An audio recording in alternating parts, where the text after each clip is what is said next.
Bonjour à tous, bienvenue dans cette nouvelle vidéo. J'espère que vous allez bien et peut-être avez-vous pris des vacances ou pris un long week-end. En tous les cas, profitez de ce beau soleil parce que vraiment ça fait du bien, on en a besoin, de vitamine D et puis de se faire bronzer, d'aller sur la plage pour ceux qui le peuvent. Enfin bref, profitez de ce soleil. Alors aujourd'hui, je ne vais pas vous parler de plage, de sable, de décoration extérieure, de salon de jardin, non, pas du tout. Mais plutôt, j'avais envie de vous faire une vidéo sur comment acquérir un véhicule d'occasion en toute sécurité, enfin le plus possible. Et comme je sais que bientôt, plusieurs personnes seront certainement en vacances, partiront en vacances, soit dans les semaines qui viennent ou cet été, j'avais envie de vous aider le mieux possible à vous y retrouver lorsque vous achetez un véhicule d'occasion. Alors, on va dire que par rapport à mon époque, alors là, lointaine, parce que comme vous le savez, j'ai 58 ans, à cette époque, on consultait les petites annonces. Voilà, les vendeurs mettaient leur véhicule sur les petites annonces et ça avait un certain coût. Donc, c'était moins pratique. Souvent, ça se faisait par voie postale, donc c'était quand même un petit peu plus compliqué et c'était pas fait à l'instant T, c'était réfléchi. Dans la mesure où il fallait payer, je dirais que peut-être, quelque part, on avait un peu moins d'arnaqueurs, puisque ça leur occasionnait un coût, et puis c'était pas très pratique, faut pas se mentir, parce que Internet est venu après, donc je vous parle vraiment quand j'avais une vingtaine d'années. On avait aussi une autre possibilité qui était assez chouette, je dois dire. Nous, on avait des ventes le dimanche matin sur les parkings de supermarchés. Là, les gens du...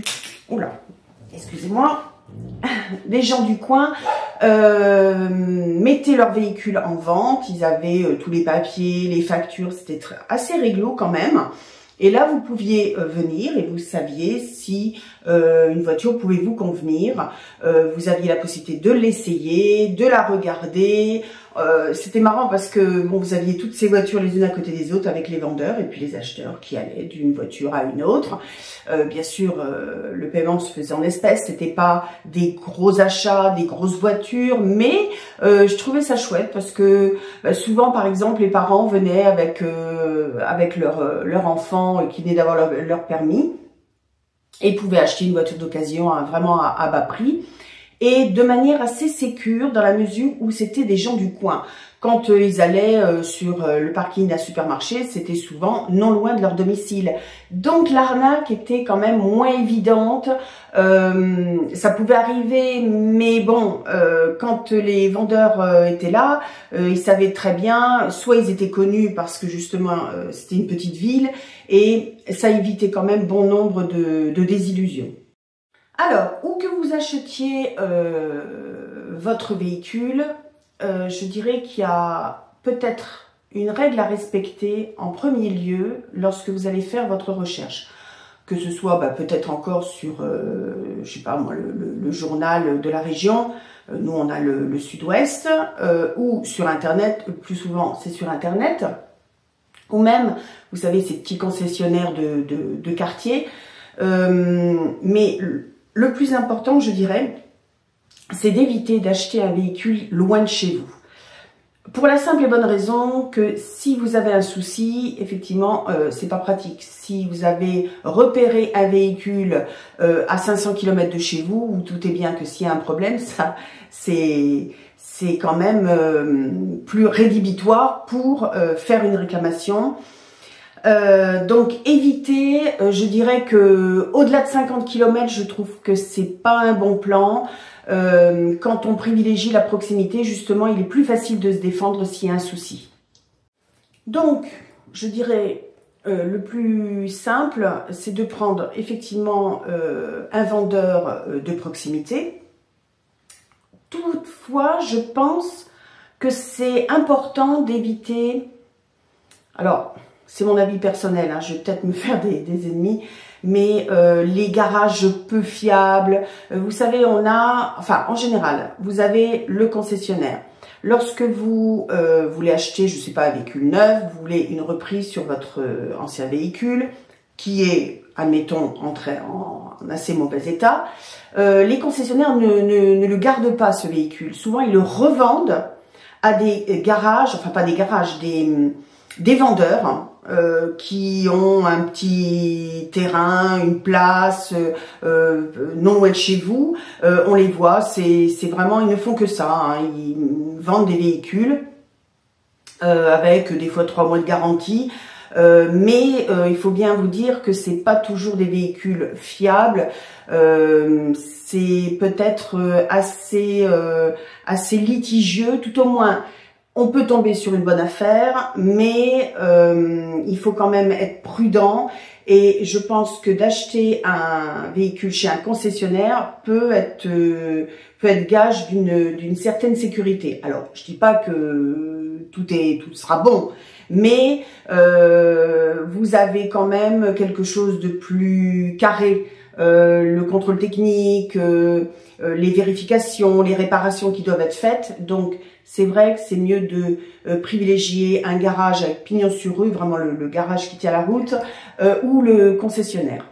Alors, il y en a aussi qui achètent, et nous, on l'a non loin de chez nous, à Cadojac, je crois que c'est Cadojac ou Martillac, enfin bon. Vous avez aussi des ventes aux enchères. Alors, attention, les ventes aux enchères peuvent être une très bonne affaire, effectivement, mais ça peut être aussi, on va dire, la cata. Vous avez très peu d'infos sur les véhicules, ils sont pas toujours, donc ils sont pas garantis. Il faut s'y connaître un tant soit peu en mécanique, et là, ça peut devenir source de problèmes, de mauvaises surprises, parce que c'est souvent, par exemple, des saisies. Et après tout, on ne sait pas ce que le véhicule a pu être, a pu devenir. Donc, restez prudent sur les ventes aux enchères. Effectivement, si vous vous y connaissez, ou si vous avez l'occasion d'y aller avec un garagiste qui va regarder le véhicule, hein, parce que vous avez la possibilité de regarder le véhicule, vous ne pouvez pas l'essayer bien souvent. Mais bon, si vous tombez sur quelqu'un de connaisseur, bah pourquoi pas. Moi, je vous parle en tant que personne qui ne connaît absolument rien à la mécanique. Seulement, il y a des précautions, un minimum de précautions à prendre pour éviter de se faire avoir. Alors, vous avez trouvé le véhicule qui vous plaît. Alors, assurez-vous de consulter la carte grise, qu'elle soit bien au nom du vendeur, attention, et qu'elle corresponde bien au véhicule. Alors, je sais qu'il y a une histoire de numéro de série qui est sur le châssis, qui est également, je crois, au niveau du tableau de bord. Il y a plusieurs endroits où vous avez les numéros de série. Vérifiez, éventuellement, si vous pouvez, que ce numéro de série correspond bien à ce qui est indiqué sur la carte grise, et puis que le vendeur soit bien celui qui est sur la carte grise. Hein. C'est pas toujours évident, mais enfin, ça paraît peut-être énorme, mais je pense que c'est quand même une sécurité à vérifier. Ensuite, ce qui me paraît évident, mais là, je dirais, c'est pour, même si vous alliez donner votre véhicule chez un concessionnaire, alors le vendeur doit vous fournir un certificat de non-gage. Donc, ça vous assure qu'il n'y aura pas de surprise après coup si le vendeur a des soucis, s'il y a eu des amendes non payées, enfin bon. Le certificat de non-gage, c'est une obligation, et ça, de toute façon, il doit vous le fournir obligatoirement. Ensuite, vous vérifiez si le contrôle technique a été fait. Alors là, je parle pour des contrôles techniques de plus de 6 mois. Et vous avez, avec le contrôle technique qui a été fait, un rapport qui énonce tous les soucis que vous pourriez avoir sur la voiture, qui reste sur la voiture, je sais pas moi, des freins un peu limite, de pneus à changer. Après, c'est à vous de négocier le prix, ou si le vendeur dit, écoutez, c'est juste, c'est pour ça que j'ai mis ce véhicule à ce prix. Dans tous les cas, méfiez-vous des prix trop bas. C'est pour ça que souvent, quand on cherche un véhicule très loin de chez soi, parce que justement le prix était trop bas, méfiez-vous. c'est pas normal. Si vous avez un prix extrêmement bas par rapport à la moyenne du marché, par rapport à tout ce que vous pouvez voir, que ce soit des particuliers ou des concessionnaires, mettez un stop. Vous vous dites bien quand même que les gens sont pas là pour vous faire plaisir. Si le prix est trop bas, il y a peut-être quelque chose qui n'est pas net derrière. Et puis si vous êtes tombé sur un vendeur correct, qui a toujours bien entretenu son véhicule ou qui se targue justement de l'avoir toujours bien entretenu, bah écoutez, demandez-lui les factures et les factures d'entretien, les factures de réparation.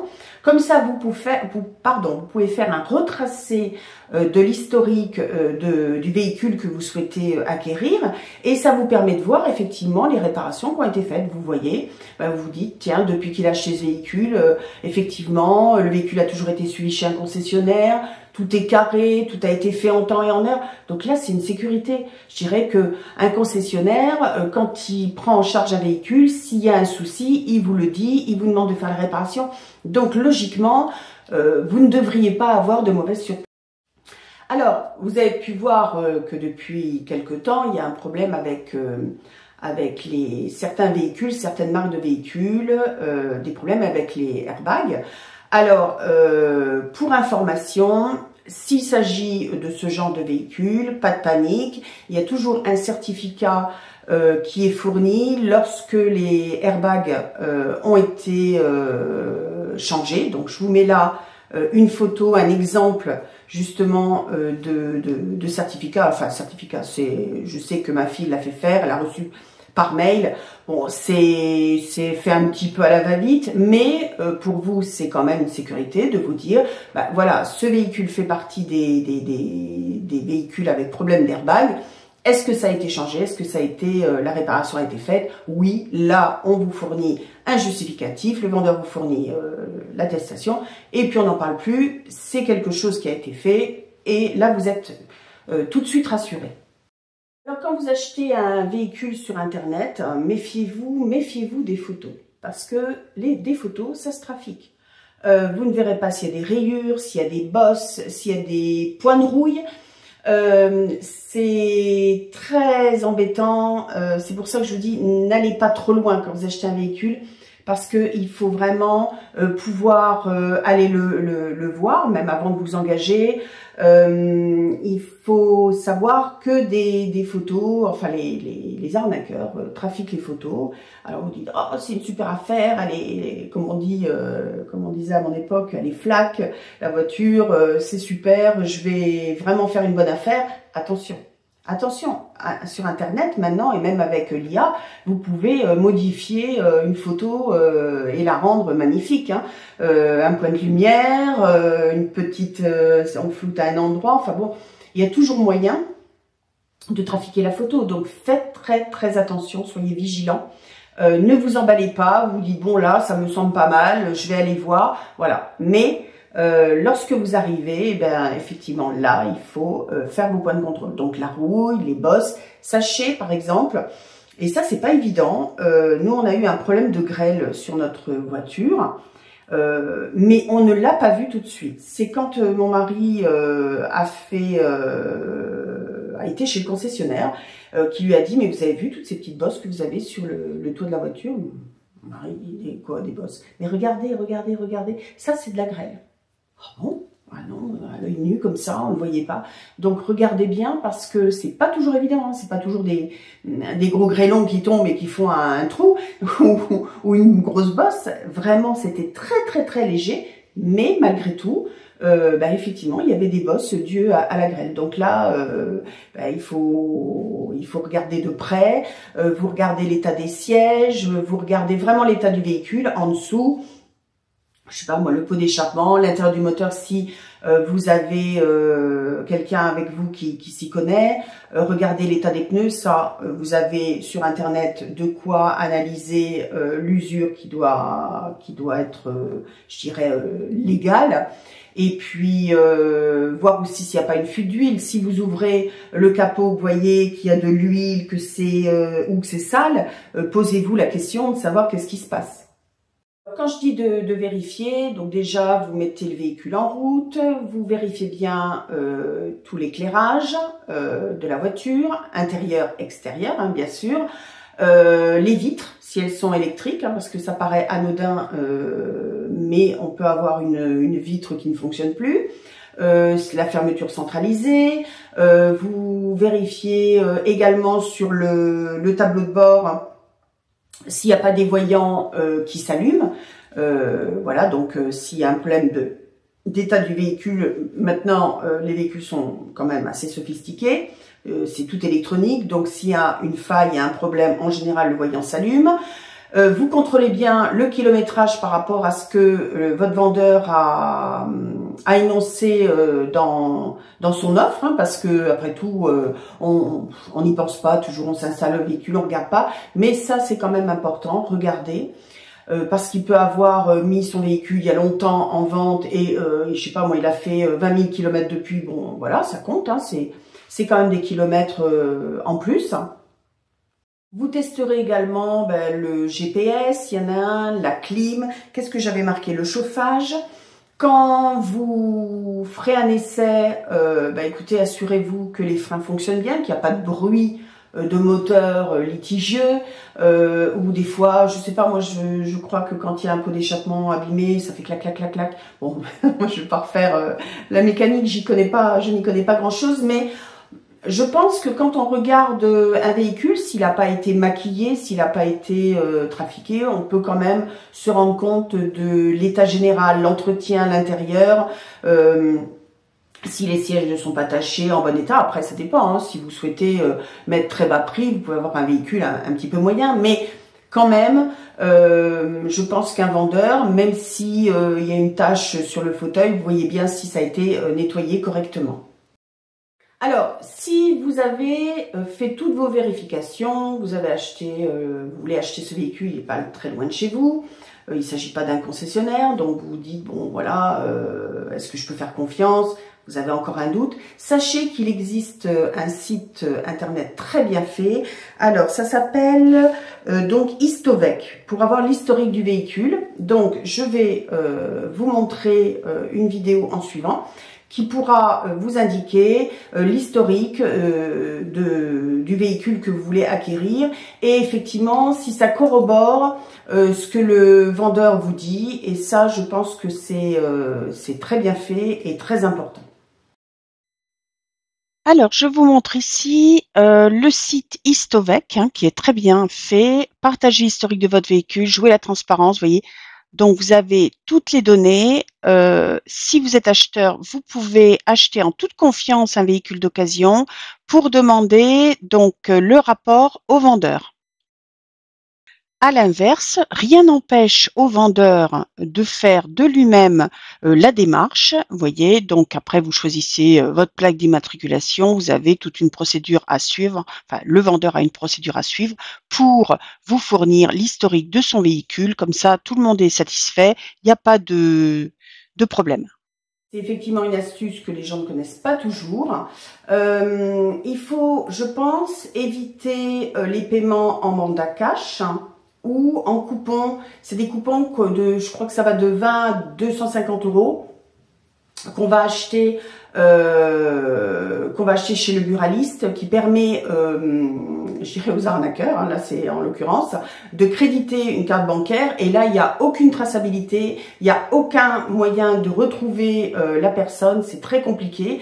Donc avec un chèque de banque au moins il y a une traçabilité, tout est fait. Alors je sais c'est un coût, mais au moins vous n'aurez pas, vous êtes obligé si vous voulez d'avoir les coordonnées du vendeur, et je pense que ça c'est une sécurité en plus. Alors quelques points peut-être un petit peu pointus. Effectivement, si vous voulez acheter un véhicule assez loin, le risque c'est que le vendeur vous demande un chèque d'acompte. Et du coup, après, voilà, il disparaît, vous n'en voyez pas la couleur, à moins de tomber sur un concessionnaire sérieux. Mais si le concessionnaire, bon, c'est une marque sérieuse, peut des fois bloquer le véhicule ou vous le faire ramener plus près de chez vous, chez un concessionnaire, je dirais, de la même marque plus près de chez vous. Donc ça, c'est bien d'éviter des acomptes comme ça parce que vous savez pas après tout ce que l'argent va devenir. Il y a aussi le problème des, comment dire, des ventes de véhicules à l'étranger. Parce que en général, il faut payer, alors j'avais marqué payer un dépôt afin de libérer le véhicule. Donc ça, c'est des coûts supplémentaires. Vous avez justement des garagistes qui eux-mêmes achètent des véhicules à l'étranger à plus bas prix, parce que comme ça, vous auriez des options supplémentaires sur des véhicules d'occasion. Et là, je pense que c'est une sécurité en plus, plutôt que vous d'aller acheter un véhicule à l'étranger. Et puis, on le sait, hein, pour certains pays, il y a quand même pas mal de voitures, de véhicules volés. Donc, vous avez le risque de tomber sur un véhicule qui ne devrait pas être mis à la vente. Donc, faites très très attention. Et puis là, mettez un stop si vous tombez sur un vendeur qui vous demande des frais de transport, des frais de douane, des frais de taxes, quelles qu'elles soient. Non, non, non, ça, fuyez, partez à toutes jambes. Là, c'est vraiment pas fiable. Ils essaient par tous les moyens de vous soutirer de l'argent sous X, Y raison. Donc là, soyez très vigilants. Donc non, des frais comme ça ne devrait pas être. Quand vous achetez un véhicule, si tout est réglo, il n'y a pas de choses supplémentaires à payer. Loin s'en faut. Et puis, ça paraît peut-être évident, mais bon, pour X ou Y raison, vous allez voir un véhicule chez quelqu'un, on vous dit oui, c'est mon mari qui vend le véhicule ou mon fils, vous le verrez bientôt, et au final, vous ne le voyez pas, vous voyez que le véhicule, etc. Évitez ça.